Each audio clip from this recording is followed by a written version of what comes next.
What's up? What's up? What's up? Welcome to another Ketchup Podcast, episode 19 from Russia with Love, with your host, Lofton, aka Mr. Nice Guy, aka Mr. Hayes Adonis, aka Antoine Cumberbund, Super Tide, co-host Rajim, aka Boulder Shoulders, aka Mr. Dark Poet, aka if you don't know by now, and go ahead and let them know. AKA Mr. Make It Happen, dog. What's up, man? It's another week. What we doing? What's up? Hey, and down below, like we always do, we got a guest. We got somebody that happens to be doing the same type of stuff that we doing the big things out there on the Unhinged Podcast. We got my man Jodi came through to kick it with us, man of mystery, talent, and opinion. So come on, welcome to the Ketchup Podcast. You know what I'm saying? Welcome, son. Let's go. What's up, man? What's going on? How was your week, Rajin? How was your week, baby? Man, my week was it was straight. Sometimes, I wish I could go ahead and be like, it was amazing. It was all right. You know what I'm saying? It was good. I coach. Football started back up, so I'm back coaching. Right. We back conditioning. Conditioning in Florida though ain't no joke. You might well say when they work out, I work out because it's hot as hell outside. There you go. You know what I'm saying? So get that double workout. It's something I love to do though. You know what I'm saying? It's something I love to do. Mentoring the kids, man. Just making sure that they stay on the right path and they got somebody to look up to. Somebody's gonna guide them in the right way, man. So it's a blessing to be able to do that, man. So shout out to the East Orlando Preds. You know what I'm saying? I'm gonna go and send a shout out. You know what I'm saying? To the own horn. Number one team in the nation, 14U last year. This year, I'm on 12U team. We're going to nationals again. Anybody want that smoke, come get it because we about to bring it to you. Know what I'm saying? You know what I'm saying? One of these days, I'm going to bring y'all a song. Matter of fact, Hayes, you might be able to look it up. It's the East Orlando Preds. We got our own song, dog. It's called We the Best of AAU, dog. I'm telling you, look, that's how we roll. Hey, we about to get it on there. We have to get it on there. We got to get it on there. Another one. Hey, man, Jodi, back-to-back national champs. Go ahead, my bad. No, Jodi, man. So how was your week going on, man? Football. I know. I was like, he's getting that football in, baby. He getting hyped. Yeah, he was about to tackle the camera. I don't know. You know what I'm saying? That's how we roll. We don't play that. We're the best of AAU. He repped it like he didn't pay for it. Like they cutting him a check. I know, right? You know what I'm saying? Hey, I'm going high school next, and I'm going to NFL. I'm skipping college altogether. Going NFL coaching. You know what I'm saying? The best conditioning coach in the league right now. You know what I'm saying? Ask somebody about it. Yeah. Hey, don't forget us little people when you do get it. Yeah. I got you, dog. We're going to the I'll be by myself on this podcast. Like, hey, man. Yeah, you know what I'm saying? I'm still gonna be on here. Just gonna be filming from the roles. You know what I'm saying? I come through and help you talk bad about him every once in a while. That's what I'm talking about. Represent. Keep it real though. So Jodi, man, how was your week, dude? How was your week? Everything going good? It was. You know what? It was great till about Friday and Saturday, and then I went school shopping for my nephew. And, there you go. Them bills. That's money right there. Listen, I got like halfway in my cart and I started looking, right? And I'm like, you know what? What Amazon got? Because I ain't paying no $4 a goddamn notebook. Bruh. They ain't gonna do it. But lose it 3 days into I need another notebook. Listen, I had $100 worth of stuff in my cart. The next thing you know, I hit Amazon. I was like, it'll be here Monday morning? Oh, say less. Y'all start school Wednesday. You straight. So go with it. Good. I got them same six notebooks for $6 for $10. So you know what I'm saying? From China. You know what I'm saying? Coming through. You know what I'm saying? On the speedboat on that one. You got encrypted notebooks. You know what I'm saying? Hey, I give a damn long as he can write on them for his classes. I care. I don't care what they do. Don't care. Hey, that's fact. You know what I'm saying? That's fact. Well, you know what I'm saying? I'm not in that circle no more. I ain't got to worry about getting the back to school stuff. Bruh, you know what I'm saying? First anniversary of all the kids out of school. You know what I'm saying? So I get to keep my money a little bit. You know what I'm saying? It's just bigger stuff now. You know what I mean? I got to make sure, tires are good for my daughter. And, you know what I'm saying? Making sure that, that son got his stuff all squared away for work, got gas money and things of that nature. So, little higher purchases, but it's all good. Everybody got to making sure that the fam is good. That's what it's all about. So he's just gonna brag. So he's just gonna brag. Yeah, hey, you know what I'm saying? Look, hey, when you grind for what? That'd be 23. You know what I'm saying? It's not just turned 18, but so for 23, 24 years. Hey, you know what I'm saying? I'm good to save my little $200 bucks. You know what I'm saying? I don't have to buy the clothes no more. We gotta buy the school clothes no more. You know, it's all good. It's all good.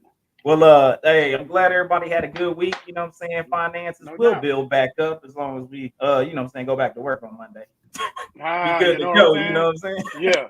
But right now, we about to get into first segment, drink of the day. Let me know, Roz, what you got on. What's the bartender doing over there? You know. So listen, man. You know your boy been off. Your boy been on that H2O lately or whatever. So you know it's a last day of the summer or whatever. Kids go back to school on Orlando. We go back to school Tuesday or whatever. So I figure I have me a little drink. So I mentioned this before. My boy Hayes for my engagement party came down. You know, about 6 months ago or whatever.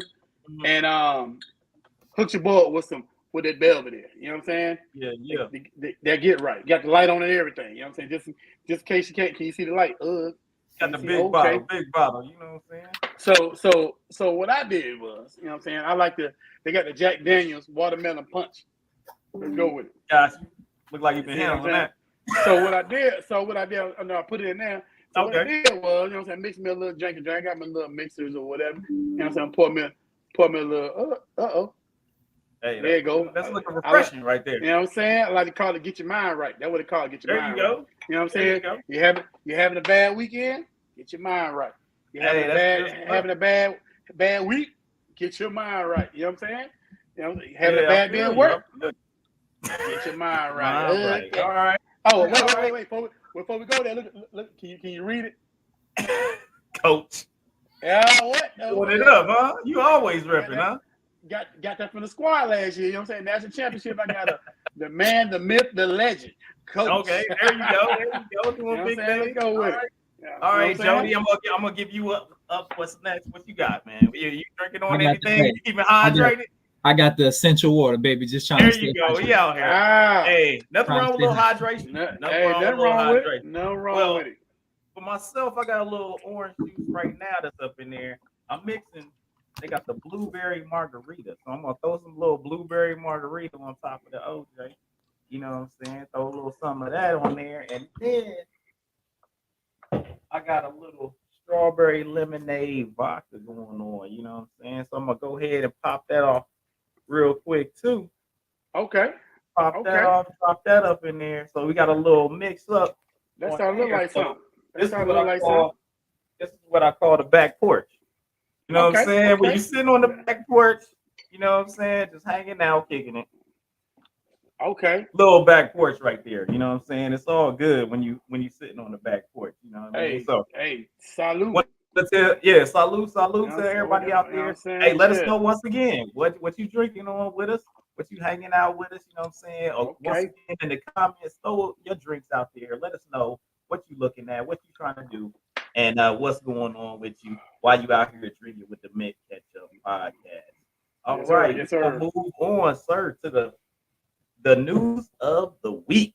There's been some interesting things out here on the news of the week. You know, our man Jodi, he says he's gonna be right back, so he'll be coming back with us. But we're gonna keep it pushing with the news of the week right now. So, Roz, man, tell me right now, man, what you got on your agenda for first up on the news of the week? Man, you know, I had to go with somebody said they were looking for me. Here I go. that boy Mister. Hey, I don't know what's going on. I got. So since I don't have the details, I have the initial report. You know what I'm saying? Right. And a lot of times, and sometimes we get it wrong. Yeah. You know. So, but they saying that you know, Mystical got arrested on rape and false imprisonment charges. You know what I'm saying? Yeah. He was convicted. He was convicted back in 2003. Cleared the kidnapping charges and all that stuff or whatever. So, but my thing is this, man, and you fellas, you brothers can tell me, because we're here. Well, first of all, before we go further, I know we get into the thing, but speaking of brothers, you know what I'm saying, y'all go check out. I got the merch. You know what I'm saying? You see I got the merch. You know what I'm saying? There you go. He got the merch. He got the merch. I see him. know what I'm saying? So go check out helloblackmen.com. Get your merch, man. Check out what they're about. You know, they're doing really big things over there, man. I definitely appreciate the merch, man. I told I was gonna make sure I send a shout out, but y'all make sure y'all go check out the page at helloblackman.com. You know what I'm saying? So anyway, and we'll touch on that we'll touch on that again a little bit later on. But so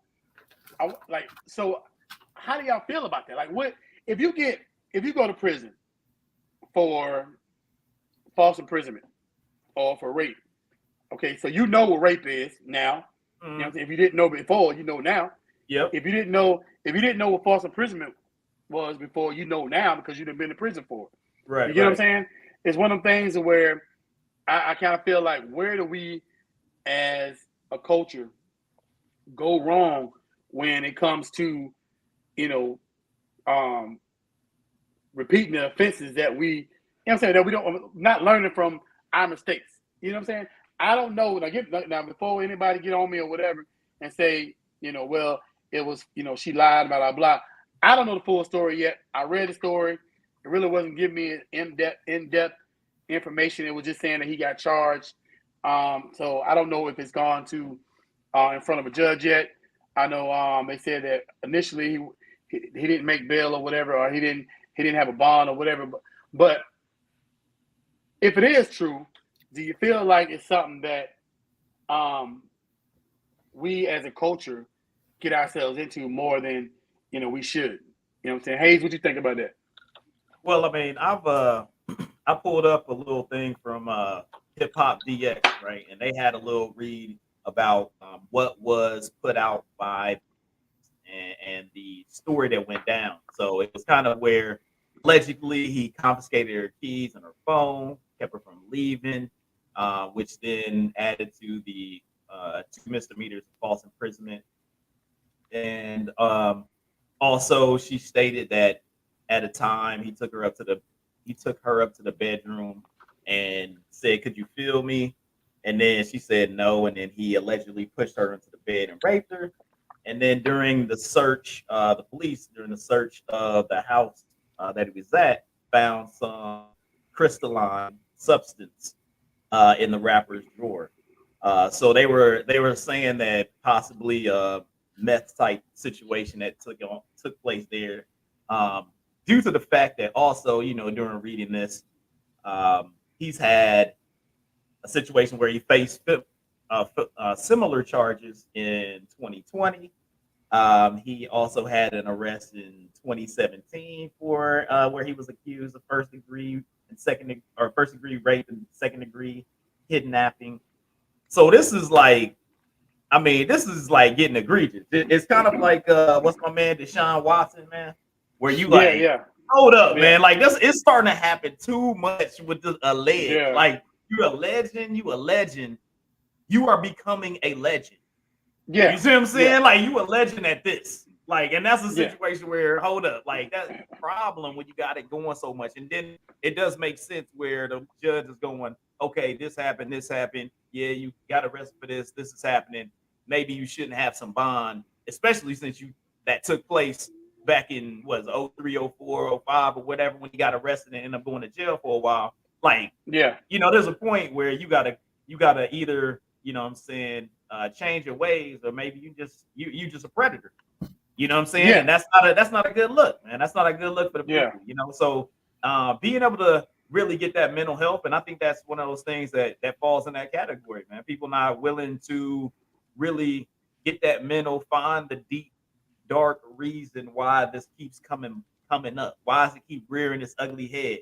Why is he coming at women this way? Is it drug use? Is it something from the past? Is it something he didn't get resolved mentally? And, you know what I'm saying, mentally, or something that happened to him in the past that he's trying to freaking work through. You know what I mean? So I really think that may be the biggest deal. And that's one of the things, you know what I'm saying, for black men, you know what I'm saying, got the masculine piece, got the like, hey, not willing to really show your feelings and talk to somebody and see what they're trying to, or get somebody to pull that stuff out of you, or trusting somebody with those words. You know what I mean? So I think that may be one of the biggest things. So Jodi, what do you feel about this situation with Mystical and everything that's going on with him?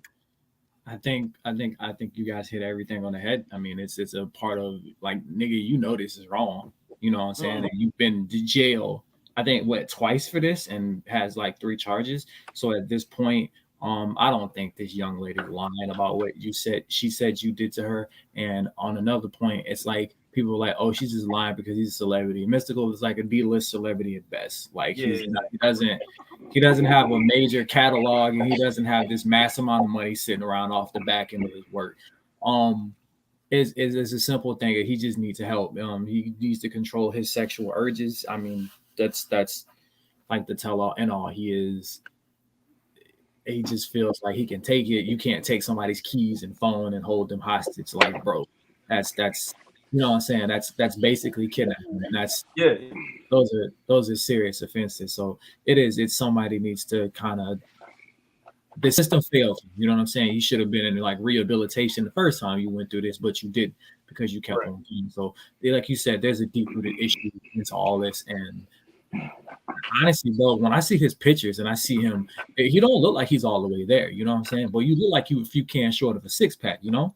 Yeah, I feel you. Yeah, he looks like he may be off the rocker a little bit, and it's one of those things where, you know, sometimes I think the fame it hurts more than it helps in this situation, because when you have that fame and you got people that's around you that's like okaying a little bit more than they should, where they really should check you and be like, nah, man, I ain't rolling with that. Then they either leave you to your evil ways, you know what I'm saying, and don't check.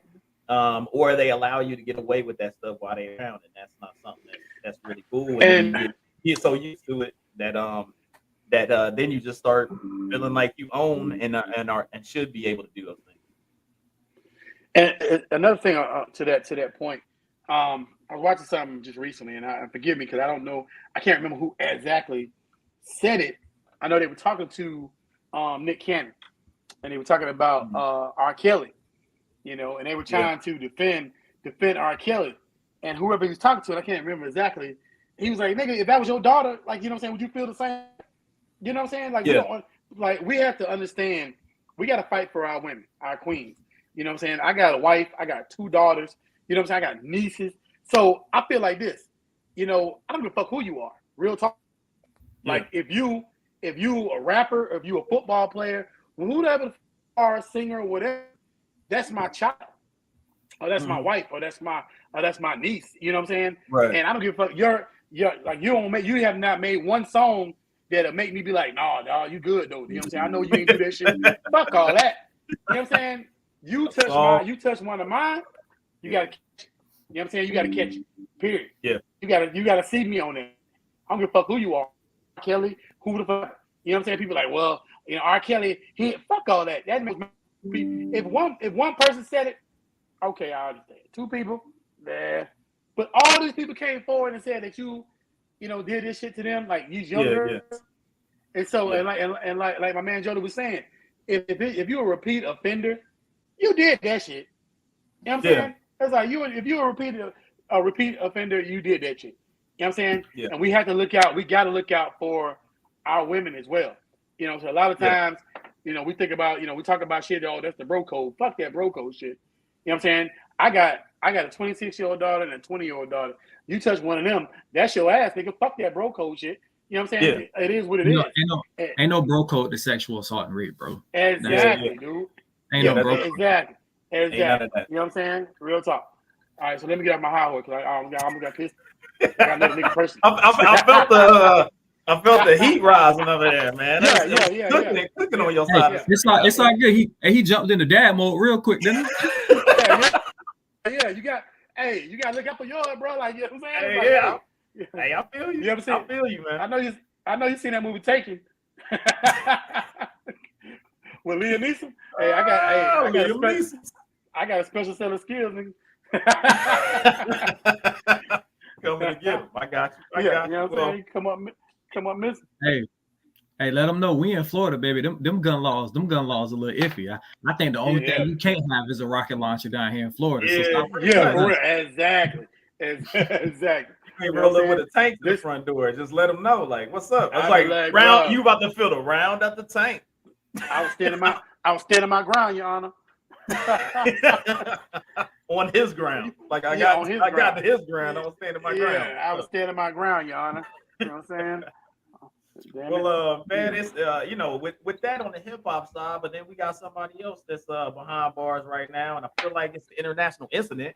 You know, we just had Brittany Griner situation happen, where she got sentenced, and they're saying that this was kind of a part of the strategy for the U.S. was, hey, you know what I'm saying, she go ahead and plead guilty, go ahead and she's going to have the sentencing take place. So they were talking about a year or 9.5 years in the Russian prison. They also fined her 1 million rubles, which is actually that's the Russian money, which is actually only $16,400. So they made it sound like it was big, but that's not really too much in the U.S. currency. Yeah. How about I double that? You let me out of prison. So then, you know, with that going down, and now, you know, they're looking at, you know, Russia, with it being somewhat of our, we got a little beef. You know what I'm saying? We got knocking it up there a little bit. So now, you know, Russia, you know, they're looking like it's going to be a prisoner exchange that's going to take place. This is the thing that's kind of weird, because you got a prisoner exchange. So United States, or I guess Russia, is calling for a prisoner the United States has, which the guy was a murdering arms dealer, right? That the United States ended up catching, you know, trial, boom, jail. And then they're looking for another person from like Germany or something like that they're trying to get out of jail in this exchange. So this is the thing. We're gonna trade Brittany Griner for a Russian murdering arms dealer that then could go back to Russia and continue his murderous arms dealing, you know, with the support of the Russian government. So I mean, so first of all, what do you feel on that? It's kind of wild. That's an interesting trade. I'd be mad if I was in the NBA and they was like, "Yo, I'm gonna give you this bench player for LeBron James," and that's kind of like it, as of criminals. As of criminals, that's kind of would be the trade.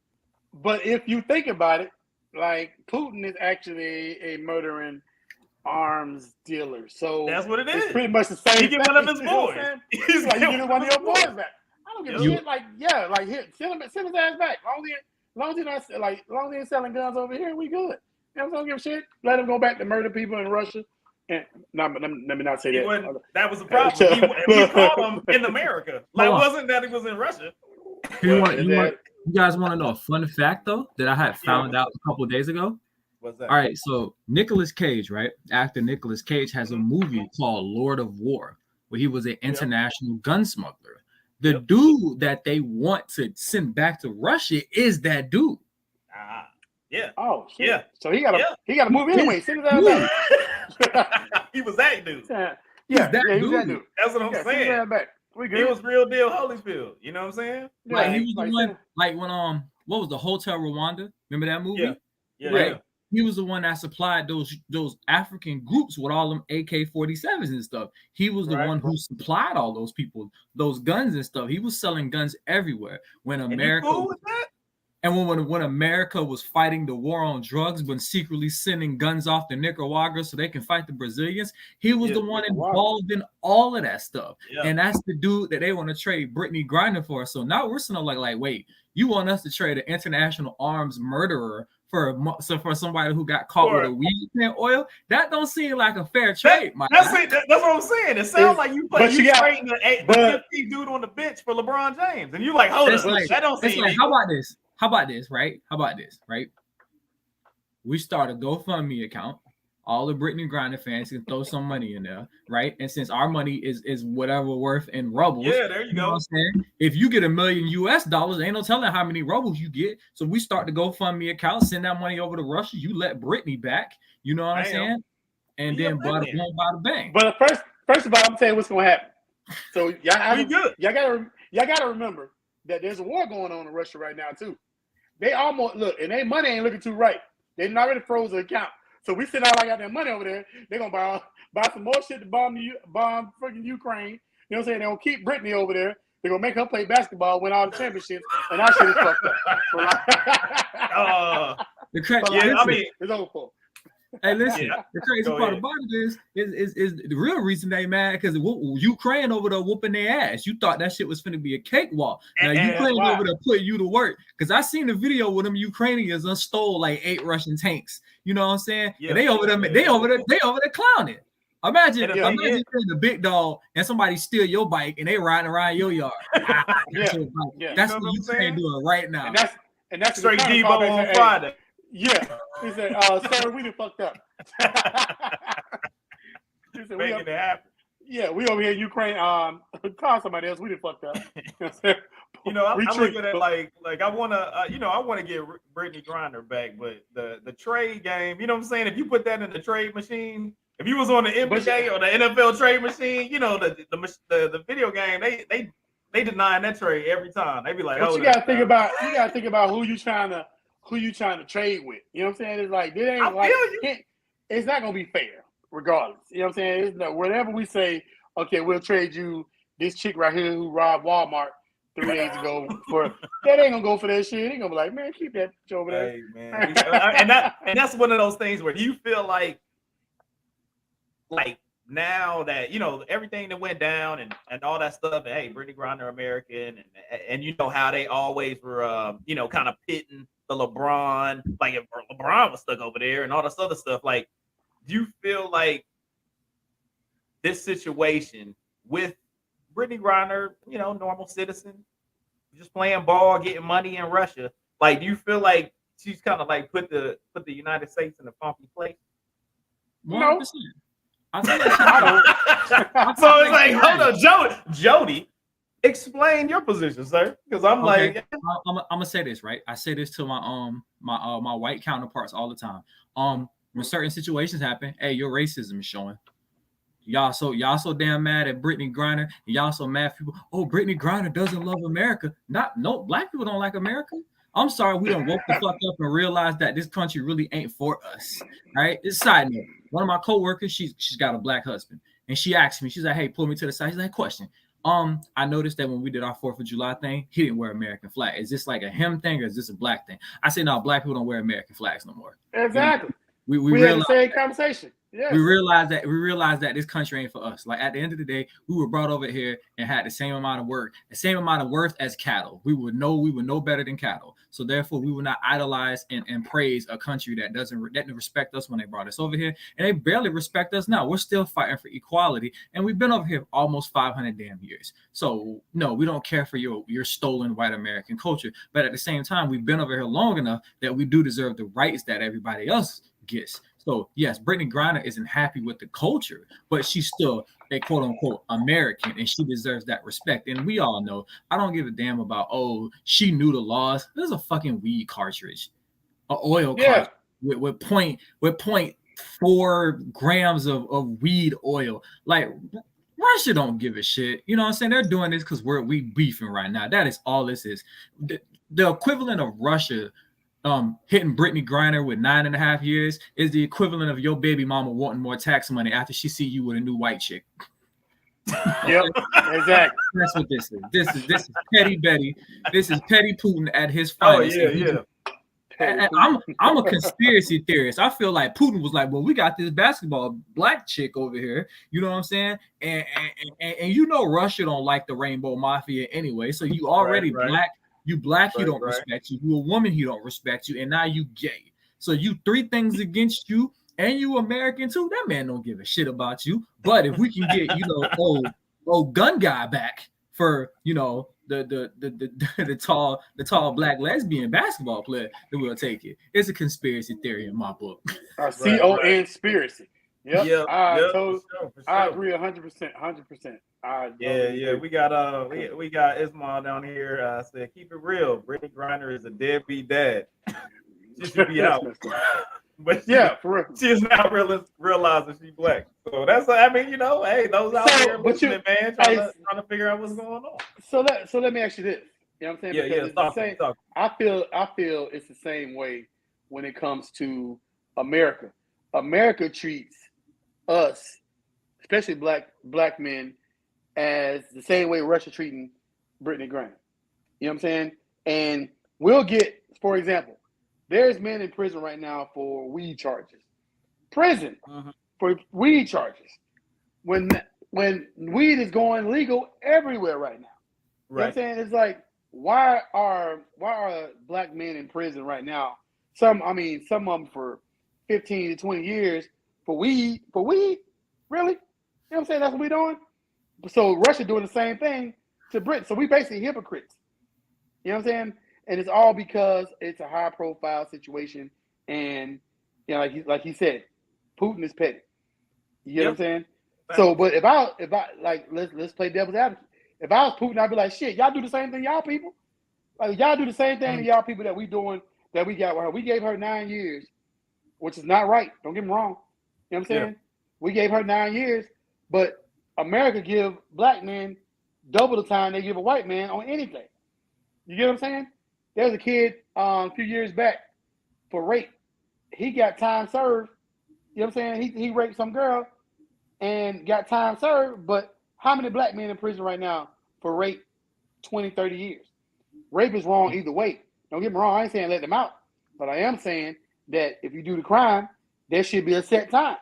If you rape somebody, your ass should go to prison for a certain amount of time. Your ass should be going to prison, blah, blah, blah.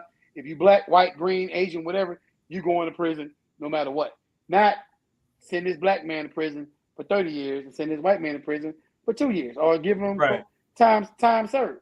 You know what I'm saying? This is why, as black men, they always say we angry. You know what I'm saying? Yeah. We're not I'm not angry. First of all, I'm disappointed that I allowed myself to come this far and not be woke to what's going on. But I am, I'm woke now, and I feel like that there's so many other things in our culture we could be doing to make it better. But I also see that there's an anchor on, you know what I'm saying? There's an anchor on everybody's foot, around everybody's ankle. And if you allow that anchor to take you down, you know what I'm saying, you're going to drown. You get what I'm saying? If you swim and realize that what's really going on around you, then you might survive. But the bottom line is, America, like my boy Jodi said, America's not for us as a people. You know what I'm saying? America's not. And people are like, well, go back to, first of all, I'm American. I was born here. My parents were born here. Their parents. So if you say go back to Africa or some bullshit, I'm swinging on you. So, but the bottom line is this. You can't continue to make it seem like we, you know what I'm saying, we are the bad apples of America, because we're not. You know what I'm saying? The bad apples in America are starting to show themselves now. I watched something yesterday about, it was just basically about Kens and Karens, and the level of entitlement that has risen in America is crazy. You see what I'm saying? It's like, it's crazy.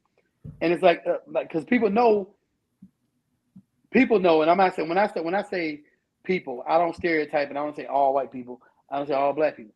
You know what I'm saying? But there are people of entitlement that feel like they can't be touched.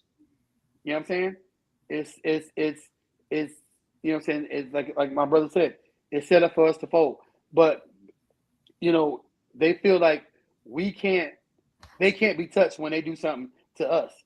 But I guarantee you, for example, Lofton, go out in the street right now, slap the first white lady you see. You're going to jail. Your ass going to jail. Guaranteed. Did you say slap? Yeah, just slap the shit out of the first white lady you see. I hope I go to jail, because that would be no matter what color. Like, I hope that my whole thing is, I think it's a situation of what makes it worse is the equal punishment.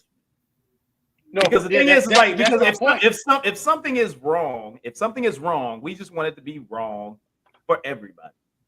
If it's equal, it's just like when you was in the army, I was in the army, military. If it's wrong, it's wrong. Guess what? Hey, that dude messed up, he doing push-ups. You messed up, you doing push-ups. You already know that's what it is. So I think it's more or less the biggest situation. Let me finish it. Okay, go ahead. Let me finish it first, because I don't want nobody to be like, well, why you want to say? Well, my point was, if you go out and slap a white lady in the face, and I'm saying, I got a lot of white friends, I'm very diverse, you're going to jail, right? But if a white lady come up and slap you in the face, you think she going to jail? There's a possibility she won't go to jail, because even if she just walked out. No, but they'll say it's not. I'm on the motherfucking floor. You gonna have to need the ambulance to pick me up off the ground. Why should you have to do that? It should be if you slap her, you go to jail. If she slap you, she go to jail. Period. It should be no explanation. It should be no extra. It shouldn't be no. I gotta fall on the ground. I gotta plead I gotta act. Blah blah blah. Fuck all that. If you touch me, you should go to jail. Because the bottom line is this. First of all, if you don't get shot, you win it. If you slap me and you don't get shot, you win it. You know what I'm saying? So it's probably best for you to go to jail. You get what I'm saying? It's best for you to go to jail than to let me, you know what I'm saying, get a hold of you for slapping me. You get what I'm saying? So the bottom line is, like I said, as when it comes down to it, the equal consequences are not equal. Does that make sense? It's never you know been. And I think that's most people's gripe and everything, and that's the strive for equality and everything. Is that okay? It just wanted to be like, hey, this is egregious, and we want it to be egregious for everybody. This is bad. We wanted to make sure that it's bad for everybody. Like, and that's the biggest thing is that it was a situation where small things were elevated to egregious for a particular type of people. You know what I'm saying? So we just people in America, you know, as a minority being black in America, it's all about, hey, if you do something wrong, no different than the issue that we had with that people were having with the policing. It wasn't about, hey, we don't want you to stop crime. We just want you to stop crime the same. Like, you know what I'm saying? If it was a situation where they was out there popping, you know what I'm saying, popping white dudes like they was popping black dudes, then people be like, well, hey, man, the police just be out there popping cats. Like, that's just what they do. They just be out there. You know what I'm saying? Like, okay, I guess that's what be happening. But it's a situation where the situation of disparity is what is causing, you know what I'm saying, the discord. You know what I'm saying? The disparity is causing the discord. Because there is, you know, like, that I think that's the biggest situation is disparity. It's not that people don't want to be protected by the police. It's not that, you know what I'm saying, crime don't happen. It's not that you're trying to protect people that's doing crime. It's like, hey, black people don't like crime. Just like white people don't like crime. Just like Mexican people don't like crime. Just like Latinos don't like crime. They don't want the crime people in their area. But at the same time, it's like you can't be treating everybody like they criminal. You know what I'm saying? In that situation. And then they're getting treated as if they are the ones that are doing it. And you're like, hey, I'm just trying to be a abiding citizen just like everybody else, you know? And that disparity is what causes the conflict. That's how I feel. Yeah. And so what happens is with that, it's like you said, we want the police to police everybody the same. But if the police was the police, like you said, if the police out here shoot a bunch of white dudes, guess what? Then now suddenly the nation has come together and there's a problem. You get what I'm saying? Mm-hmm. So now it's at a different level because police out here shooting white dudes. Now police losing their jobs and everything else, and they're getting, you know, defunded and blah blah blah because guess what? They're out here shooting white dudes. Mm-hmm. Now they've been out here shooting black dudes. You know what I'm saying? And there hasn't been any defunding.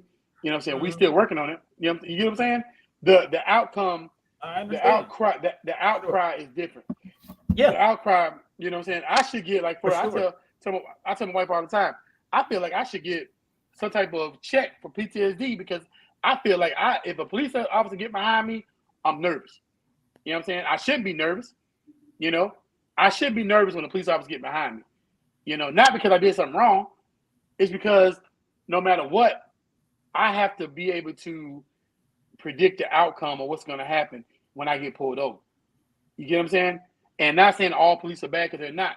But what happens if on this day I get a bad police officer? Mm-hmm. You know what I'm saying? He having a bad day. Or some black dude who slept with his wife. Now he mad at me. You know what I'm saying? Personally. You know what I'm saying? Because, you get what I'm saying? You know what I'm saying? Let me license registration. All right. Hey. My license in my glove compartment. You know what I'm saying? I don't want to reach to you know what I'm saying? Something like that. Go ahead, Jody. I say, matter of fact, the dude that slept with his wife had on a Hello Black Man shirt, just like that. Straight up. straight up helloblackman.com. He was like, he looked at the internet search profile. That must hey, matter of fact, he looked at the browser and she been on that motherfucker a couple times this month. If y'all go to helloblackman.com, get y'all some merch. Make sure you don't sleep with no police officer. Right. Get me shot. You get me shot and divorced. He pulled me over and now I got this book in my front seat. Ain't that song? Yeah. Now we all dead because we didn't mess around. You know what I'm saying? We out here trying to promote. Now we done caught 6 ones in the back. Ain't this a bitch? Yeah, exactly. You know what I'm saying? Now we got a Black Lives Matter movement and everything because we didn't mess around. Slept with this police officer's wife. To his point, it does kind of strike you sometimes because it's like, at being a black man and I carry 24/7. Now I got pulled over, and I wouldn't say one of the scariest ones, but one of the ones that was like, I got pulled over, and I got pulled over by a cop that wasn't from Florida. You know what I'm saying? Right. And so he was like, this motherfucker pulled me over. I ran a stop sign in the parking plaza. I was, it was like, what you doing in here? Okay. I was like, getting food. He was like, oh, okay, well, you ran a stop sign. Yeah, I know. Is there any reason why you stop sign? I ain't see you. Honestly, it's a I ain't see you.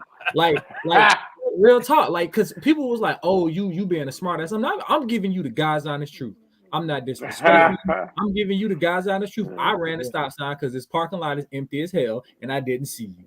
That's why I'm trying to hurry up and get home. I said, I got this pizza and these wings and this cookie and this cold ass soda. Bro, I'm just trying to get home and eat before the game. He was like, all right, cool. License registrations. I handle my license registrations. Now, when I handed him my license, he seen that I had my carrier license on me too. And he was like, do you have a firearm in the car? And I was like, yes, I do. He was like, you're supposed to tell me that. And I'm like, no, I don't. I don't have to tell you until you ask me. Now, if you ask me and I tell you no, and I do have one, then I can make it fine. But if you don't ask me, I don't have to tell you. So you just asked me, and I just told you, yeah. He said, where it's at? I say right here in the glove box. I mean, right here in my center console. So he was like, okay, you mind if I step out the car and grab it? I'm like, sure, I guess. So he steps out the car, he grabs it, he empties it. You sure you're supposed to have one in the chamber? And that's when I realized, like, are you from Florida? He was like, what does that have to do with anything? I said, man, call your commander. I'm done talking to you.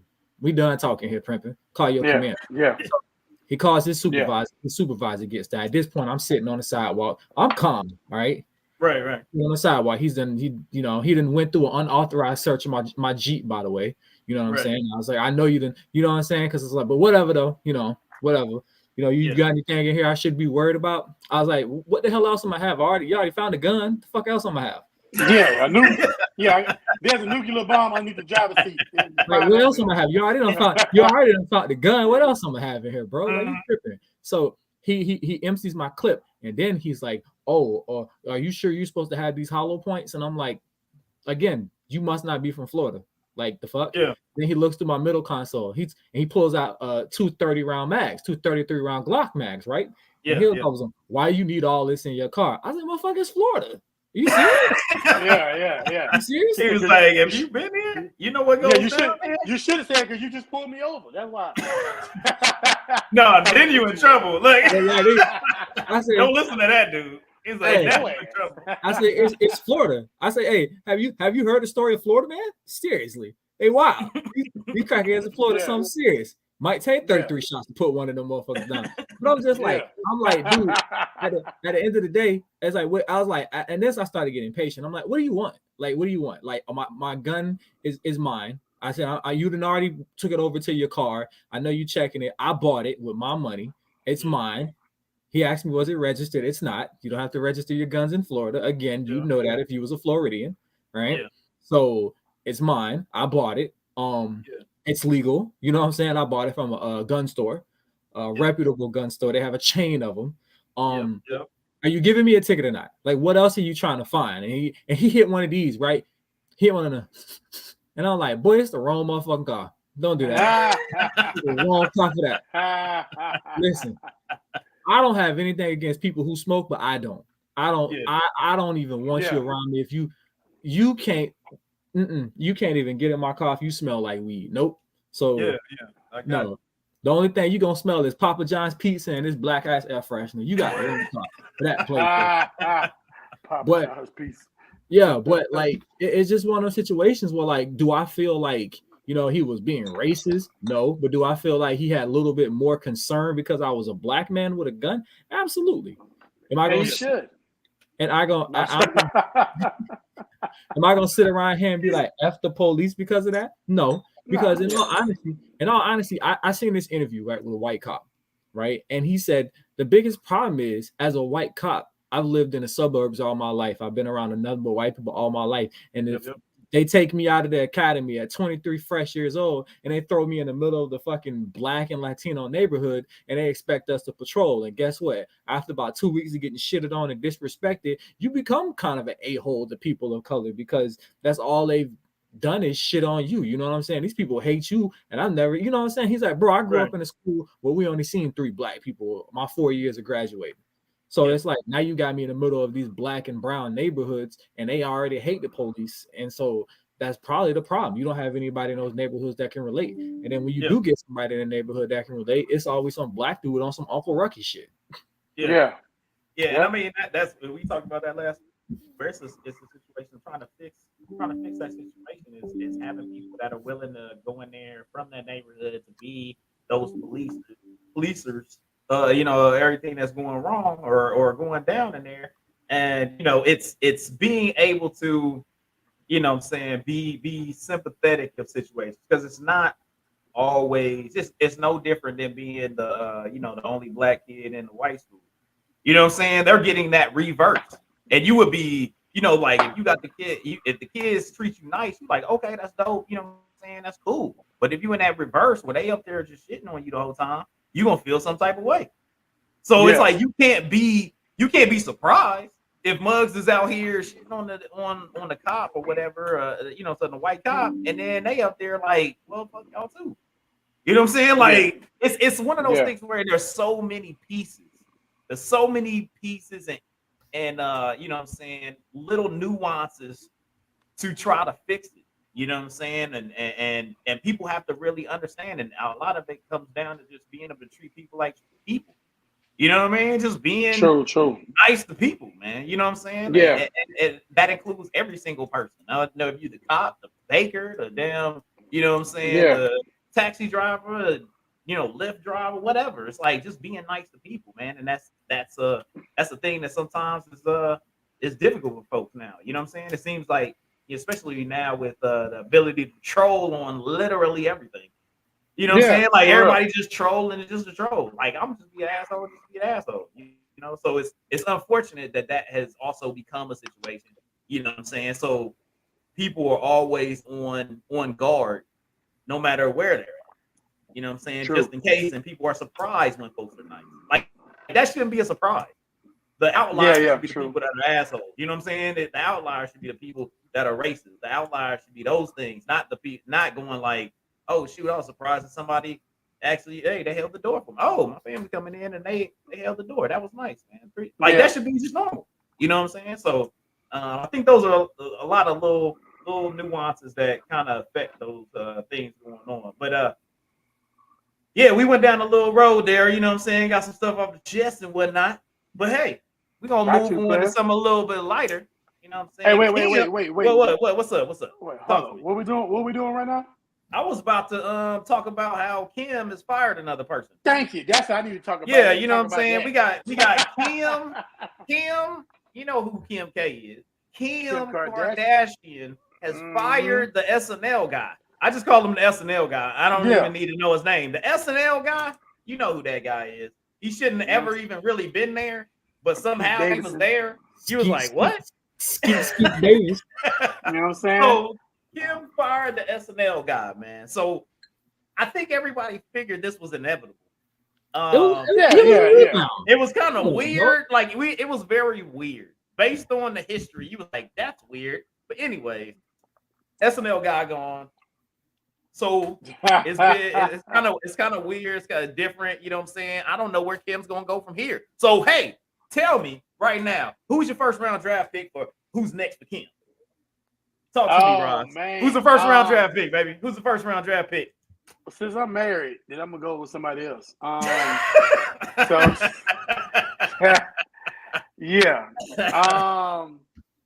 I don't know, bro. Like, you know what I'm saying? It's like somebody gotta have that paper. You know what I'm saying? I don't think Pete Davidson was making enough money. He wasn't? No, he wasn't making enough money not for Kim. You know what I'm saying? But that's how she can control the situation, though. That was the problem. It's like you had Kanye out there making super dough, and she was like, "Hold on, I can't control it." Yeah, but you can't. You know what I'm saying? Though, you know, you go from Dollar Tree. I mean, you go from Macy's to Dollar Tree. You can't do that, player. You know what I'm saying? It's like she didn't go from that. Never. Yes, she did. She was doing what she did. She could do what she wanted to do. It was that, I can fire that dude whenever, and ain't nobody gonna have any questions about it. You just be like, no, now Kanye folks be like, whoop. The point is like Kanye is a Macy's at that level. You know what I'm saying? Mm-hmm. Even though Pete Davidson got more money than me, he's still low. He's still low level. You know what I'm saying? On the celebrity chain. You know what I'm saying? It's like he low level SNL. He like an old meth head to me. So, but anyway, you know who I see you up next? Who the first round draft pick? First round draft pick, I think it's gonna be Michael P. Jordan. Oh, you know Michael B. Yeah, not the real Michael Jordan, but the B level Jordan. Michael B. Jordan. You know what I'm saying? He just broke up with Lauren Hart. So, that could be it. I don't want Michael B to go crazy though, man. Michael B be doing his thing, man. He need to stay sane. You know what I mean? I'm gonna go somebody a little different. All right, talk to me, Jodi. You know what? I don't think ASAP Rocky and Rihanna gonna last. So I'm gonna go ASAP Rocky. That seems like that's a downgrade though. Hey, ASAP Rocky in jail? Not right now. Not in jail. In another country or some shit? No, he was last year or a year before that. Donald Trump got him. I thought he still was dealing with that or whatever. Anyway. Nah, he got some new stuff. No, he can't have right now. Look, first of all, you can't have Rihanna and Kim Kardashian. I'm just saying. Hey, man, he out there trying to do big things. I mean, you know, hey, I don't know how you I couldn't cancel Rihanna and then go to Kim. I feel like that's a downgrade. You know what I'm saying? Yeah. As far as us in the black culture, yeah, it's a downgrade. But like when you talk about like keeping your name relevant, if you were the Kardashian, your name gonna be out there. So yeah, of course. Relevancy, I feel like it'd be the same thing. Is that you were the Kardashian? So that's causing unnecessary drama. Like you comfortable right now. You good. You can go to Barbados and kick it. Like you can just like, I mean, life is like it's a tropical drink. Why are you gonna trade in that tropical drink for you know what I'm saying, drinking straight Everclear? Like you don't it's like you don't want that, you know? Like you don't want that. So I'm gonna quote something from a very smart man. Okay, what's I ain't saying she's a gold digger. But she ain't fucking with no broke niggas. Just keep it real. We're gonna go there with it. You know what I'm saying? I'm just gonna keep it real with you. You know what I'm saying? Fine. So who you think, Abe? I'm trying to man. It's probably gonna be a ball player. I mean, I would probably look at like one of the because she's up there in age a little bit now. I don't think she could rock with somebody too young. You know what I'm saying? But I mean, I'm talking about the young dudes. The young dudes will be going after the sisters more than the younger sisters more than the young dudes. They don't go after her for reputation only. Like it's gonna be like, oh, bro. Yeah, I guess. I smashed Kim Kardashian. I'm trying to think that who's out there ball player wise. Hold up. Jason Taylor. Man.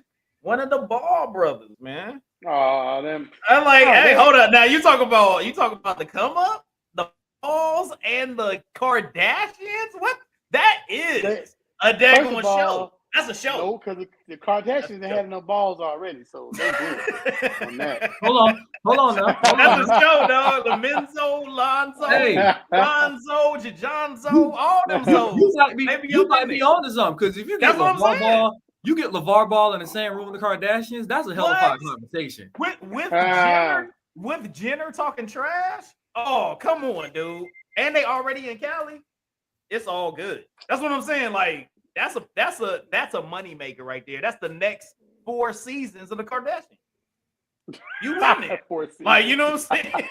They can keep the show going right there. If you put the Ball brothers and the Kardashian situation going, that's it right there. You know I'm gonna predict this. That's what I'm putting. That's what I'm going with. I'm about to launch this prediction right now. I ain't gonna say guarantee, but I'm predicting that Kanye and Kim gonna get back together. Guaranteed. That's my prediction. You know why? Check this out. I'm about to break it down for y'all both. Okay, talk right to me. now. You know what I'm saying, I like to break it down. Check this out. Kanye gonna get back with Kim. Kim gonna start working for Morgan and Morgan. You feel me? You know what I'm saying? Trump gonna run for president in 2024. You know what I'm saying? Kanye West gonna be the vice president. Kim gonna be the first lady. Everybody gonna live happy ever after. Boom. How's she gonna be the first lady? If she the vice president, she gonna be the second lady? No, she's gonna be the first lady. You gonna marry Trump? Oh, I ain't tell you because Ivanka leaving. I was like, hold up, this ain't even working right now. Like, you got your stuff up. I thought you was gonna put her like Secretary of State something because she's working at Morgan and Morgan. I thought she was gonna up her Secretary of State game or something. First of all, I'm drinking. Second of all, so you know what I'm saying, Morgan and Morgan. You know what I'm saying? Did she ever take a bar? I know she took the little. They say the little bar. I don't know what the hell that means. She took the little bar. Yeah, I don't know. I have no idea on that game right there. So crazy. Hey, your boy had something to say to you. There you go. Read that there, Rajin. I'm pretty sure that's for you. Yeah, that's my little brother. I'm pretty sure that's for you. Yeah. I'm just saying. You know what I'm saying? Well, gentlemen, I think we all put our picks in. I said the Ball brothers. Who'd you have, Ross? Who you have for your first round pick? No, you said Michael B. Michael B. Not Michael A. Jordan. Michael B. Jordan. Michael B. Jordan. And you had ASAP Rocky downgrading to Kim. So hey, we got our first round draft pick. Hopefully, you know what I'm saying. Maybe I'll win. I feel like I'll win. That'd be the biggest money maker right there. So okay, now we're gonna keep it moving. We're gonna move on to the music of the week. Gentlemen, let's go. Who popping? Of the week. All right, so we got our music for this week. Everything's popping off right now. As you can see, Ketchup Podcast, the new music releases August 7th, 2022. Let's go. We got the stuff out here. We had Shitty Boys, Trifecta 2, Fat Money, Money Got Wings, The Last Slim Tato, Young Boy Never Broke Again. We got Curtain Call 2, Eminem, Last Train to Mars, Metro Mars. I don't even know how to say that. She, Her, Black Bitch EP. We got Playboy, Fireboy, DML, 222, Kalon, FRFR, While You Wait, Vado and OG Parker, and then Funky Wave Bounces, Volume 2. So those are all the ones that came out, and that was with Calvin Harris on that last one. And the Mid Ketchup Spotlight, Calvin Harris. Great album. It gives you a different vibe. It was a vibe that goes along with the back porch. The drink and this daggone album go together. Because if you were sitting on the back porch and it's dark and you got the little, you know what I'm saying, fire or something, and you chilling on a lanai with the back porch popping, you throw one of these in and you put on this Calvin Harris, you vibing. It's a vibe album, sure. 14 tracks. It's nice. Calvin Harris doing the production and everything on there. It's got a nice set of artists that's on there. You got Black with that Nothing More to Say. You got Potion with Young Thug and Dip. You got Ready or Not with Busta on there. And you got Live My Best Life with Snoop and Lotto. Those are the picks that I had on there, but there's a lot of songs on there that's just odd. They're very much like you push play and you good, man. You good. You vibing. You on the back porch. You chilling with people. You chatting it up. You got the fire going. You brought people over and you got the bar drink. The bar's popping. And you just out there chilling and lounging. This is grown-up music. You know what I'm saying? It's very nice, very vibing, chilling, Florida, palm trees. You enjoying life with that joint. So It's a great album. I enjoyed it. I would say great, but it's a great vibe album.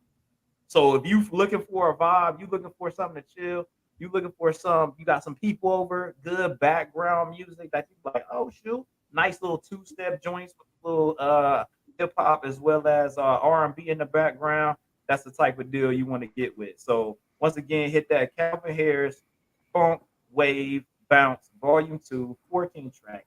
Nothing more to say. Potion, Ready or Not, and Live My Best Life are the ones that I picked, and everybody should go out there and listen to. So it was a good time out there. Check it out. Once again, Mixed Ketchup Podcast, music of the week. Yeah, let's go. Good stuff. All right, man. So now it's time. Wait. What's up? What you got? What you talking about? What you talking about? Look, man, I don't know. Like, they just say whatever nowadays, man. They just be like, hey, we just gonna call ourselves whatever we want to call ourselves. The only person that seen that, I was like, he said it, but I don't know if he really comprehended what he just said. Yeah. That is literally them dudes' names, is Shitty Boy. Then I was like, I don't know what people be doing. Now they just disrespect themselves before you do it. Maybe that's that Eminem joint. They was like, oh, I'm gonna tell you all the bad stuff about me before you do it. So now you don't got nothing to say. You know. All we can do is confirm. Yeah. I cannot confirm or deny that these are the Shitty Boys. You know what I'm saying? Yeah, so exactly. We're getting ready to step into this interview real quick. We're gonna have a quick interlude, just real quickly, and here we go. Look at this. Get this.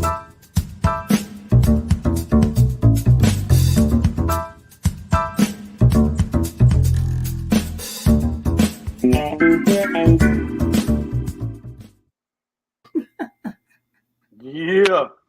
Yo, whose man's is this? First, the Fat Boys break up, not a Shitty Boys. Get that coma. You know what I'm saying? That's my dude. Get that coma, man. Go get coma, man. Hey, Jodi, your book is on the way, man. Let me send y'all my information. Yeah.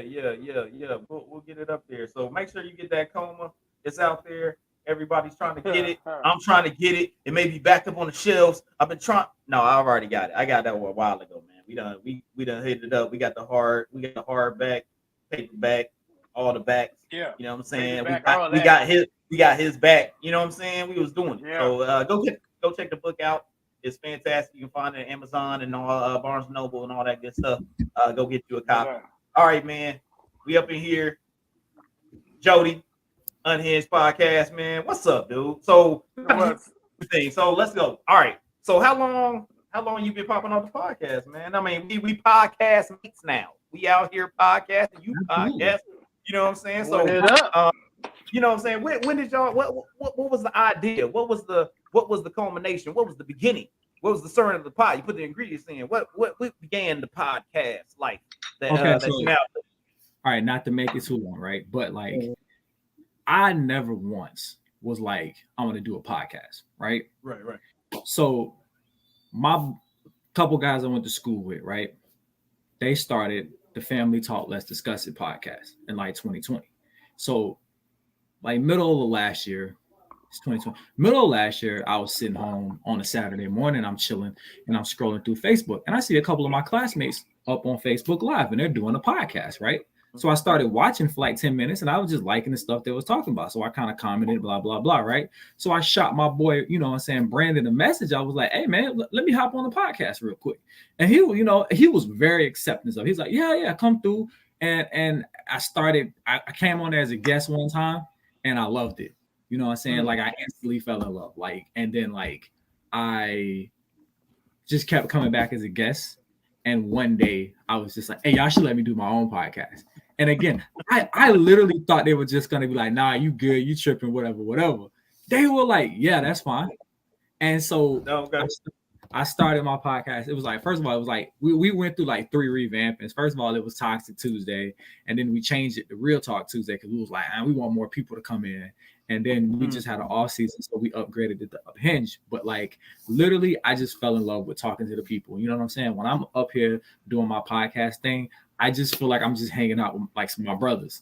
I feel like I'm just, you know what I'm saying? They'd be like, bro, if I playing Just shooting the shit, talking, and I just like to talk to people. I don't mind being in front of the camera. I just like talking to people. I think I'm a funny guy, so I like to make people laugh, but I also like to give people like a kind of an uncut truth because I feel like in this world of sugarcoating shit, nobody's giving people a hardcore truth. So I feel like it is now my destined mission to give people a hardcore truth, and that's podcast. I want to keep it light, but I also want to spread like there's a lot of hard truths out in this world. And before we start desensitizing everybody, you're gonna hear from me. So if you want to hear the hard truth, come through, hang out on the Unhinged Podcast, Wednesdays at 8 p.m. Eastern Standard Time. But if you want to hear more politically correct, a group of educated gentlemen come and talk about today's topics in the world, come through for the Family Talk Barbecue, 9 o'clock a.m.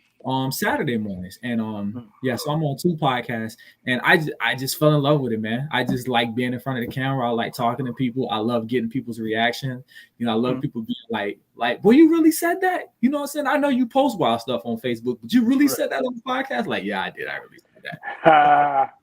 That's what's up, man. Yeah, go ahead, Roz. What you got? So listen, man. First of all, I like the fact that that as a podcast, and even us as a podcast, we're able to come together and kind of promote one another, as a culture.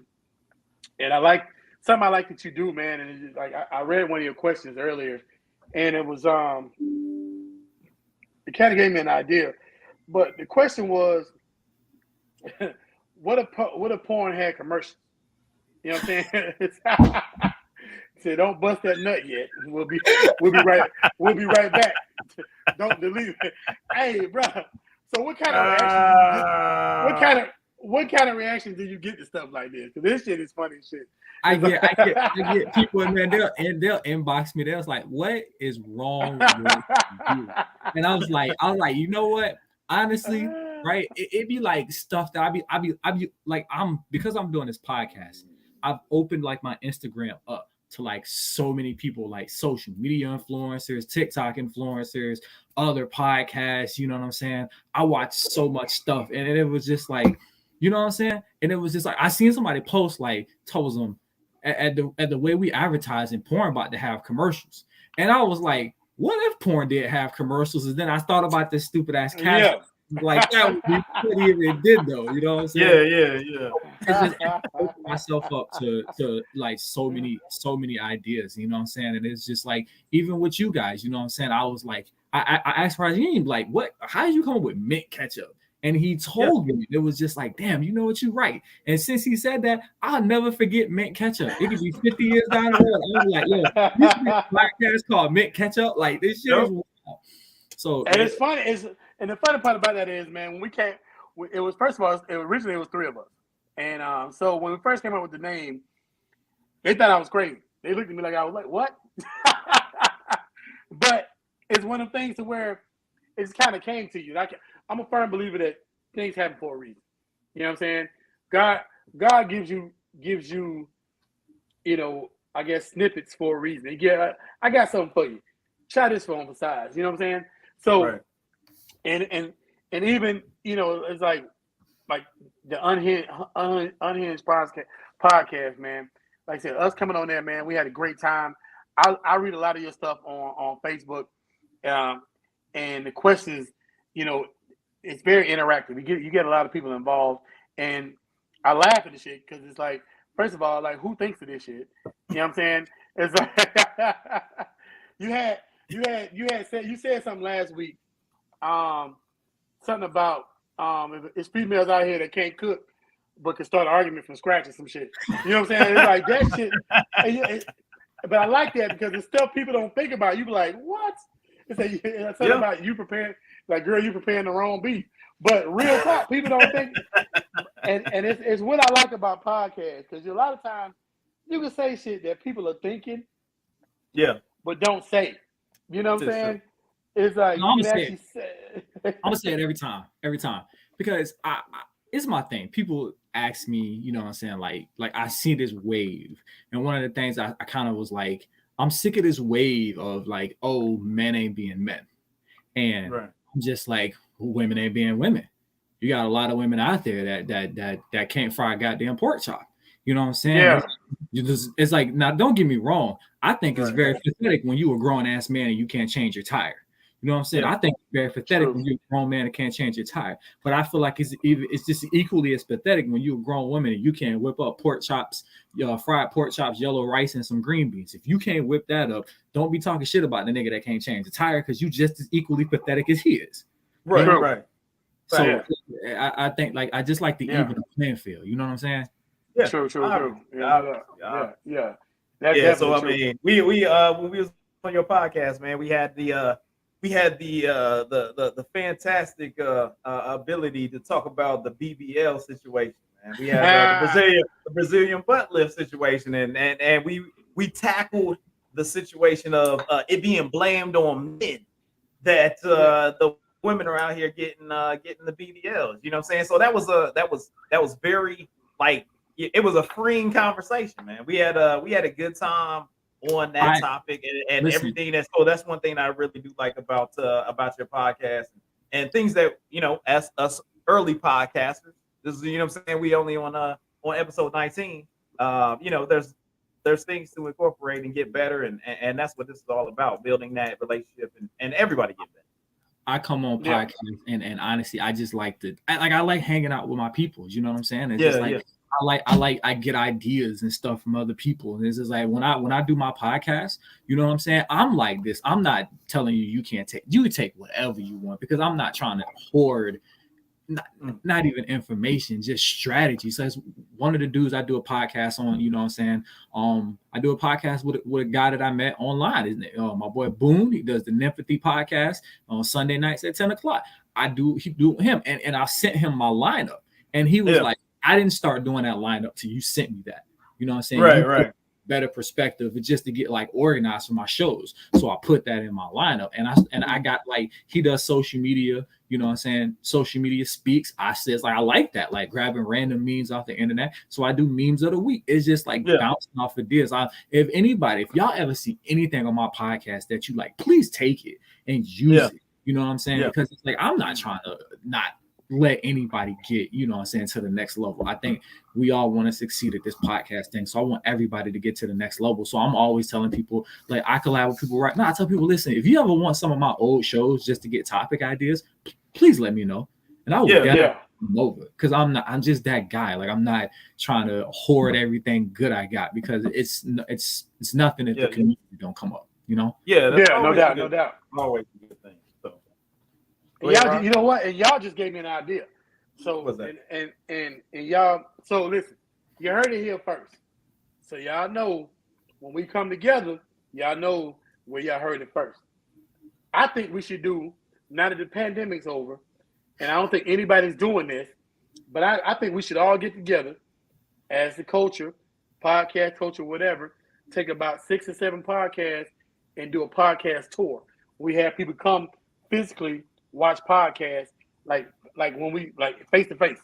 You know what I'm saying? Not on live, but we go to a venue and we have a podcast live and have an audience where we have 4 or 5 or 6 different podcasts, and people pay to come watch us do podcasts. You know what I'm saying? Yeah. So like a concert tour, but just for podcasts. There you go. Yeah, that, you know what I'm saying? Put that in your Rolodex. It's going down.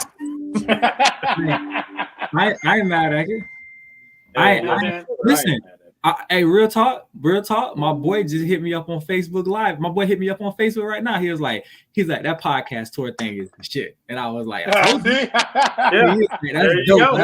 it. Do the podcast. We do a podcast tour. Get everybody together. You know what I'm saying? And like, because what I like about it is every podcast that I've actually like listen to Unhinged and listening to the other podcasts, I can see that everybody brings something different to the table, but we all have the same destination. You know what I'm saying? We all want to bring knowledge. We all want to have a good time. We all want to chill. You know what I'm saying? We can even have a panel to where we got 8 different podcasts. Your brother up here trying to kill your idea, dog. Look, that's all. Log off. versus. Look. Log off, nigga, right now. Yeah, you're trying to kill your ideas, man. Hey, I'm sitting up here trying to get control of the comments. Like, take that shit off the screen. He's trying to kill your ideas, man. You gotta talk to your family, man. Hey, no, I think it's with the podcast. I think it's just a good outlet for us to come and talk amongst our people. You know what I'm saying? And I'm all down. Like I said, I seen, you know what I'm saying, when I talked to Rajim, I was just like, look, come on the podcast, come hang out. And honestly, I've had some good relationships with people from podcasts. I got people that I've met on the podcast site on Facebook, and almost like we talk like every other day. My homegirl, my girl that doing Balance the Scales. My girl Bree, she does Balance the Scales podcast. And you know what I'm saying? I think one of the dudes from the Wildin' Out tour, he hit her up and was like, hey, I like your podcast. And she posted it. I'm about to tell her, like, hey, congratulations. You know what I'm saying? You getting that, that notice out there. But like her podcast, Balance the Scales. I'm just like, bro, me and her talk, you know what I'm saying, pretty frequently. My girl Sade, me and her talk like pretty frequently. You know what I'm saying? Like my boy Boom. And my boy Brian be knowing, and we talk frequently now because of being on podcasts. And it's just like you're just building those relationships with people. And I think it's very important for us as a Black culture to just build relationships that genuinely want to see somebody benefit and grow.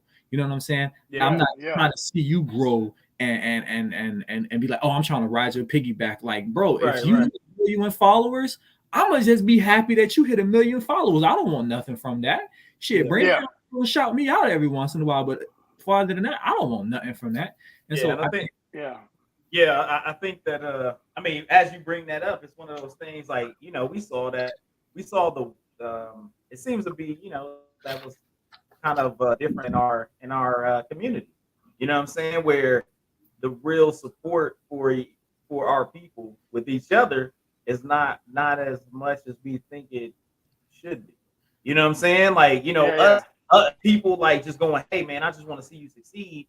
You know what I'm saying?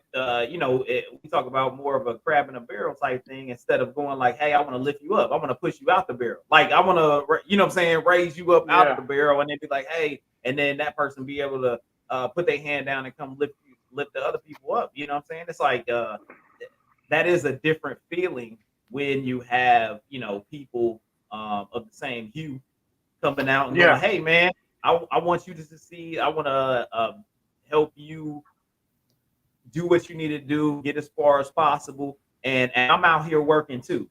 You know what I'm saying? So it's like, it's beneficial because you know the other person's working. So you're like, hey man, you're working, I'm working. Hey man, let's help each other out and get to the top. You know what I'm saying? And we can high five when we up here doing big things and we on top of the game. So that's a great mentality to have.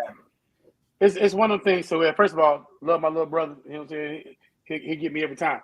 But so it's one of the things to where, like you were saying, we have to be able to uplift one another.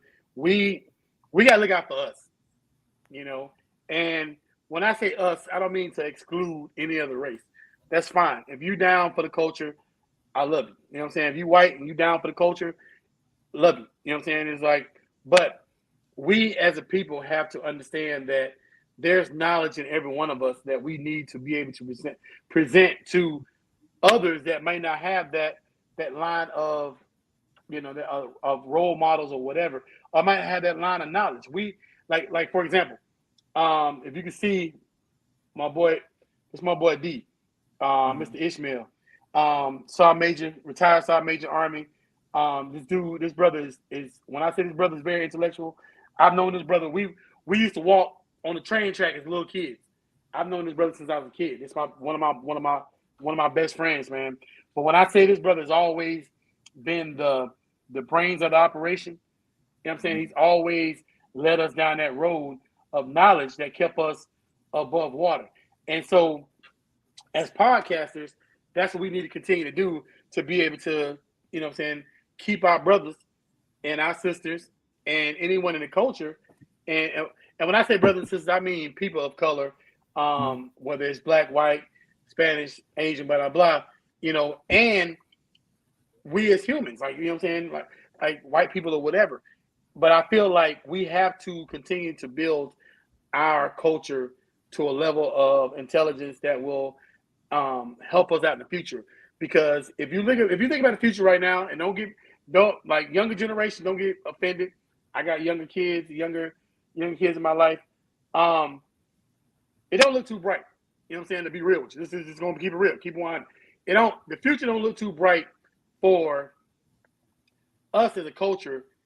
As far as coming together. Like something we didn't mention earlier in the news of the week. We had another rapper get killed. This week. Every week there's a rapper getting killed. This shouldn't be a thing. We all out here trying to get this paper, first of all, trying to take care of our families. We're trying to educate ourselves and be able to move forward in this thing called life. Why are we killing each other? Ignorance. And ignorance. You see what I'm saying? So I like, as podcasts, especially podcasts of this culture, of men of color and women of color. And, I think that us being able to bring a certain knowledge to our audience helps us build where we're trying to go, if that makes sense. So definitely, you know what I'm saying, keep doing Unhinged. You know what I'm saying? We family now, man. So keep doing what y'all doing. We will continue to build and say, hey, this podcast tour, hey, you heard it here first. We about to get together, come up with a name for this podcast tour. We're going on tour. You know what I'm saying? We're going to check this out. Anybody watching, we about to get 10 of the hottest podcasts, you know what I'm saying? And we're going on tour. Go with it. Boom. Well, you heard it here first. I want to be a disclaimer. If we do get the Fresh and Fit podcast, I'm gonna slap the shit out of both of these niggas before I that's on game. Well, we already know that's not what you want, so we wouldn't put that on that, man. You know what I'm saying? We already know. We heard that from the other podcast. We already know that. I'm letting you know right now. I'm putting hands on both of these fools because I swear to God, hey, listen, I am an equal opportunity. I love all women of shades, creed, and color. I don't discriminate. But what I will not tolerate is the consistent disrespect of black women. I'm putting hands on both these fools. But what's funny is we're gonna have both of them on our show sooner or later, and they're gonna say the same shit about you. Well, hey, on that note, hey man, we for sure appreciate no doubt, everything that you're doing, man. Us being able to come on your podcast, and of course you coming to hang out on our podcast. But one thing we got to do before we let y'all go, we obviously got to respect your deck, man. You know what I'm saying? Sir. This is one thing. Music is a part of our podcast, and the influence of music, you know what I'm saying, throughout everyone's life. We want to make sure that we respect your deck. So obviously we got a couple little questions that we make sure that we put on there. So we talk about respecting your deck. We talking about what would be that one album, man. That one album. We're talking about all the music you love. What's that one album that would be your go-to? That's your forever. Like, hey, I'm taking this with me to that excluded island. They always talk about that island where you're gonna take those one perfect things that you enjoy. Album. You know what I'm saying? What's that one album that you would take with you, sir? I got three, right? I'll rank them in order. Number 3, right, would have to be Kevin Gates, Luca Brasi 2. That is one of my top favorite. That Luca Brasi 2 is that shit. Number 2, and I know y'all gonna feel this. Number 2 would have to be Get Rich or Die Trying album by 50 Cent. Okay. Yeah. My number one album is the Carter 2. The Carter 2. Okay, Carter 2. Carter 2 is my number one album. Okay, I got you. Gotta go with Lil Wayne on that one. Okay, got that Lil Wayne. That's legit. I feel you on that. But then going to the next question. So we know the Carter 2 is your number one for your album. But talk to me about what's that number one song? What's that one song that you like, hey, it either turns you up, hits you with that emotion, whatever it is, but it's that one song that is it. You know what I mean? I gotta go with my boy Kevin Gates, man. I don't get tired of getting me every time. You know what I'm saying? Okay. It just gets you pumping every time. It's just like, I got 6 jobs. It gets you hyped every time, man. It gets you hyped every time. Hey, that's that super grind song, man. Always got to stay on that grind, man. So All right, so we don't went through the album. We got the Carter 2. We don't went through the song. We got that Kevin Gates, I Don't Get Tired. Now, talk to me about who's that artist that you was like, hey, they said they was coming out with an album. I don't care what it is. You know what I'm saying? I ain't got to hear near a song, a single or nothing, but I'm putting the money on it. You was like now you ain't even got to put the money on it. You could just stream it. But you like, no, I'm supporting. I'm going to buy that joint because that's how I feel about that particular artist. Who's that artist for you? It's got to be my boy Kevin Gates, man. That's like about 5 years ago, he hit that #1 spot rapping for me. So no matter what he puts out, I'm listening to it. I'm every single album, every single song. Like he just put the Kaza album out, and I listen. I already had it in my YouTube music list. As soon as it dropped, you might as well go ahead and download one to the hard drive. There you go. All right, man. Download it to the hard drive. That's good stuff right there. You know what I'm saying? Respecting your deck. You know what I'm saying? We got Carter 2. We got Kevin Gates all day. And some more Kevin Gates all day. So it's all about that Kevin Gates, man. And the thing is that, you know, we've had a lot of different interviewees on here. So, but right now for the #1 spot, Kevin Gates. This is the first person that we've had Kevin Gates be that #1 spot for. So, hey, you know what I'm saying? It's all good because we've had a lot of Tupacers that's been coming through, you know what I'm saying? For me, I'm an outcast dude, you know what I'm saying? So that's my deal.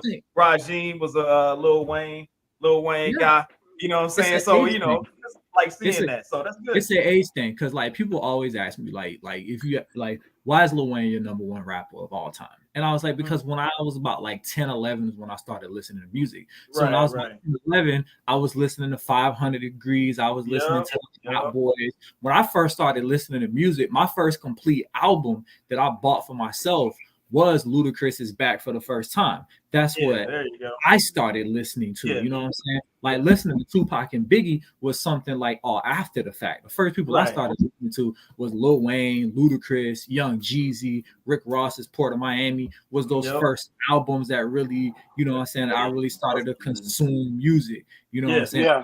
So it's like my earliest, like not earliest memory, because I remember like as a youngster listening to like Genuine and Nas and everything. It was like, especially being from Florida, from the South, the stuff I listened to was like from the South. So I remember going to my 8th grade dance, but in my 8th grade dance, my song, I'm getting ready and I'm listening to that Outkast So Fresh and So Clean because that was that's it. Yeah. Because of my age range, I never really got into the Biggie and the Tupacs and you know what I'm saying, the early Nas and the Rakims of the hip hop. You know what I'm saying? Because that's not when I started listening to music. And then when I finally listened to it, it's like, okay, this is dope, but stick with Lil Wayne better. You know what I'm saying? That's not your era. So it's like, that's not. It's all about the respect, even though it's not your era. You know what I'm saying? You be like, hey, you know, they was doing a thing. So we really appreciate you, man, coming through on the interview, coming through, respecting your debt. You know what I'm saying? We always got to make sure the music's good to go. Now we're gonna move on to our last but not least little area, top almost 4. And this week it's my week. So now I'm going to break down to you my top 3 most underrated rappers. And this is my top 3 underrated rappers, right? So I don't know how underrated, because mine's going to be super underrated. These going to be cats that you may not even heard of. So I got and honorable mentions. I got honorable mention like MF Doom, honorable mention. He had a little bit too much popularity, and this is how deep I'm diving, like Most Def. Like you got like, so there's some, Most Def killing it, but hey, he has some success in his deal. So for these dudes, these are the cats that I look at that didn't really have a ton of success, but I love the way that they flow. I love their albums. I love their mixtapes that they had. And this is how I rank them. We got the top 3 most underrated rappers. I got Mac from No Limit. If you know back in the day, that's a back in the day thing. You got to be an old person to really hit that. Mac from No Limit, that was one of the best albums. He got super flow from the South. Fred the Godson. Dude got super nice mixtapes. Man, it's super nice from New York. And then I got Papoose, man. Like Papoose, he's probably one of the best lyricists that don't really get to play. He put out the last 2 years. He was putting out a mixtape every month and was killing it and getting top end artists to jump on there and was murdering it all day and got some of the greatest lyrical songs with that, just straight rapping the alphabet about different things, man. Like, I mean, as of a wordsmith and lyrically, he really puts it down. So those are my three that I have as the most underrated. Like, if you can get somebody that's more underrated than that gets less love than those that are super good at what they do, you know what I'm saying? Rest in peace to Freddie the Godson, because he passed away like 2 years ago, I think. But hey, man, those are the guys that I'll be feeling. Like, and MF Doom would have been on there, but MF Doom does get a little bit of love. You know what I'm saying? It's like he gets a little bit of love compared to a lot of these dudes. You know what I'm saying? So, first of all, I never heard of MF Doom. So underrated. I guess yeah. That's how under he is rated. Go check it out. Go check out MF Doom. I agree 100%. Didn't he write one of the songs on the Boondocks? MF Doom? Yeah. Yeah, I think he has some stuff on there. Yeah. He has something on the Boondocks because that name is really starting to sound. He always wears the mask. Yes. Like I said, yes. Yeah. Okay. MF Doom is cold, man. He's a cold. He had a song on the Boondocks that I like. Yeah. Okay. Yeah. MF Doom is nice. Yeah. Razzcast. Yep. Razzcast is nice. I would have said, first of all, like for one of my most underrated rappers for me, I think is Tech N9ne. Tech N9ne is one of the most underrated rappers. Papoose, I'll give you number one on that. I would say Tech N9ne. Asher Roth. Asher Roth is very underrated. Russ. I think Russ is an underrated rapper. Look, I can't even say that because my daughter just went to his concert. So if my daughter knows who he is and went to the concert in Miami, then he ain't underrated. He went. That's what I'm saying. Like, yeah, she was like rolling out. Yeah. So it's like she went to the concert. So I'm like, all right, he ain't underrated if my daughter know who he is. So Russ went up. He went to Rolling Loud. She went to I don't think it was a Rolling. It may have been a Rolling Loud concert. Was it like last week? It was like it wasn't last week. It was probably like a couple weeks ago. Okay, because if it was at the Hard Rock Casino Stadium, then it was Rolling Loud. Yeah, it was a few weeks ago. Okay. So, yeah, but So apparently Russ not underrated no more. Because I was like, hey, if the young people know who he is, they showing up at the concert. I was like, hey. I would have put on your list. I would have put Tech N9ne in there. I would have put Jadakiss in there. Jadakiss underrated though. That's what I'm saying. He's still a legend, but he really. Jadakiss was that dude though. Jadakiss had hits. Yeah, of course he had hits, but that's what I'm saying. He's still okay. So let me do this. Okay, I renege on Jadakiss. That's what I'm saying. Like you have to have is underrated. All right, Fabulous don't make it on my list because Fabulous got hits.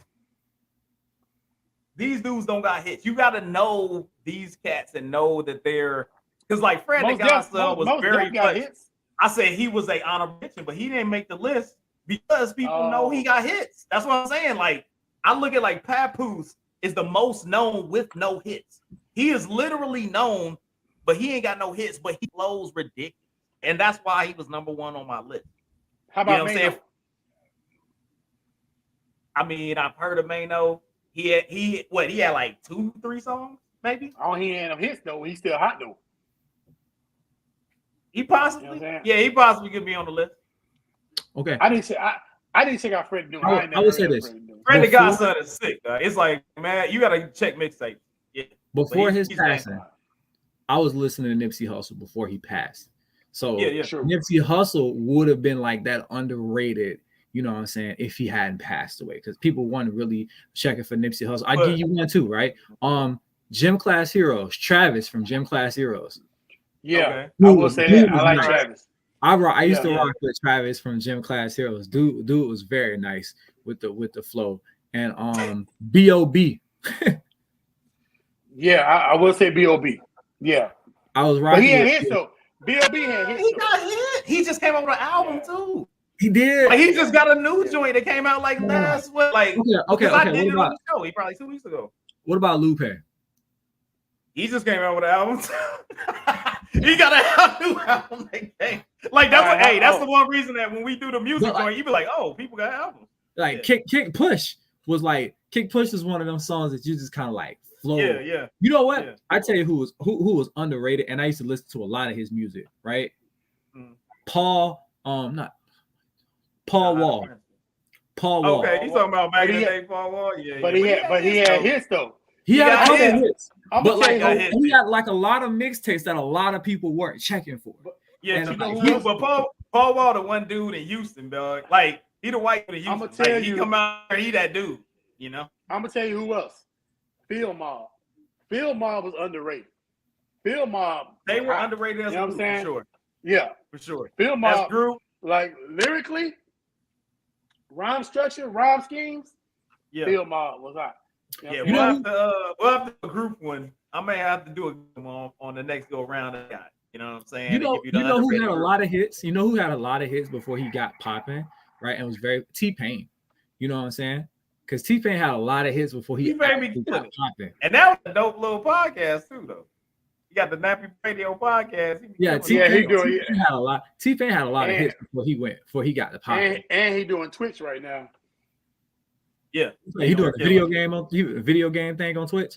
Yep. Yeah, he be on there killing it, man. So it's good stuff. So, well, you know, just to give it to you one more again, man. My top most underrated rappers. I see y'all in comments. Y'all giving all type of additional names that could fill in that category. We had somebody that talked about Shaha the Prince.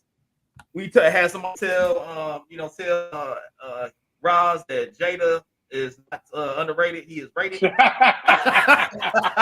You know what I'm saying? So, you know what I'm saying? Keep it coming in the comments. We appreciate it. But that was my for this week. That was my most top 4. You know what I'm saying? I gave y'all 3. Has a couple honorable mentions in there as well. So really appreciate the interaction that's going on there with you guys.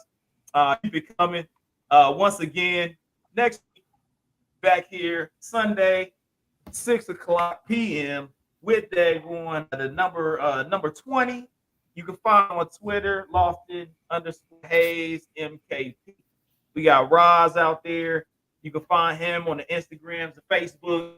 All the good stuff. Make sure that you subscribe, like, hit the notification bell, follow us, do all the things that you're supposed to do.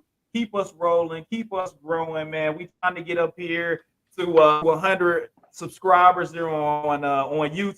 So go check us out on YouTube. Make sure you hit those buttons, hit those likes, and follow us, because we're trying to keep this going, kind of keep it growing, and trying to keep doing the daggone thing out here for everybody and anybody that wants to listen, and hopefully that we can help out for your day, for your drive, and for your night into the future. So we appreciate you once again. Hands up for my man Jodi. From the Unhinged Podcast. Go check them out on the Unhinged. Search, find them, and enjoy the day with them. And we about to roll out of here, man. See you next week. Ketchup Podcast, episode 19. We out. Peace. We out.